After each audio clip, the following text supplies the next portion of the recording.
Hello, bonjour. Aujourd'hui, je vais parler de Meghan Markle et je vais parler en fait d'une histoire qui est tirée de la nouvelle biographie qui est sortie sur le couple. Une biographie que je rappelle est non autorisée et l'auteur n'a pas collaboré comme on le pensait avec Meghan Markle. Donc en fait, dans ce livre, il y a une petite anecdote sur un Noël qu'aurait passé Meghan Markle avec le prince Harry à Buckingham Palace, à Sandringham. Et à ce moment-là, comme toutes les fêtes de Noël dans la famille royale, les membres de cette famille passent le plus grand temps à jouer à des jeux de société, à jouer aux cartes, à jouer au tennis ensemble, avec aussi la reine. Il y a un certain protocole qui est assez lourd et assez complexe quand on entre dans la famille.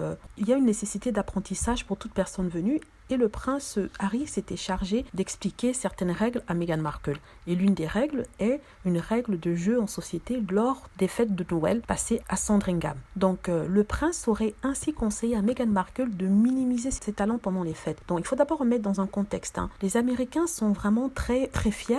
Les Américains, la plupart du temps, aiment bien montrer ce qu'ils savent faire. Ils aiment bien montrer leurs talents cachés, que ce soit en société ou alors en famille. Donc à cet effet-là, le prince Harry a expliqué à Meghan Markle qu'il fallait que s'ils jouent un jeu de société ensemble dans la famille royale, il faut toujours laisser la reine gagner. Donc c'est peine perdue d'essayer de gagner. Donc, il lui aurait tout simplement dit, il ne faut pas battre la reine. Toute la famille aime jouer des charades le soir de Noël. Il ne faut pas que tu battes la reine. Donc, apparemment, la reine doit être gagnante sur tous les points. Et ça, c'est une règle au palais. C'est vrai qu'on ne veut pas quand même qu'elle se sente un peu mal. On ne dise pas qu'elle soit pas bonne en quelque chose. Donc, forcément, on la laisse gagner. On la laisse gagner à toute chose. Et c'est un conseil qu'il aurait donné à Meghan. Enfin, un conseil qui est bien. C'est normal qu'on fasse gagner certaines personnes. Par exemple, on laisse souvent les enfants gagner. On laisse souvent certaines personnes âgées gagner quand on en train de jouer avec elle, et on laisse bien sûr la reine gagner parce que, comme je disais, c'est la reine. Voilà, c'est ce que nous racontent la plupart des magazines en ce moment, parce que comme je le dis, cette anecdote est tirée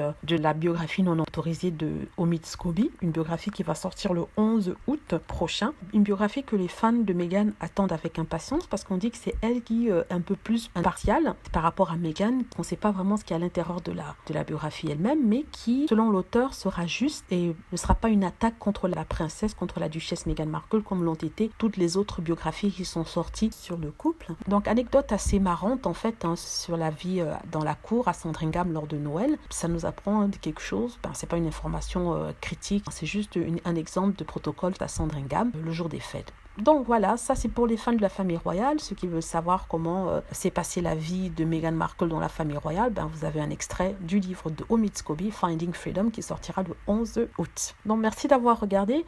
N'hésitez pas à cliquer sur like si vous avez aimé, à vous abonner pour plus de vidéos et aussi à cliquer sur la petite cloche afin d'être averti lorsque je poste une nouvelle vidéo. Merci.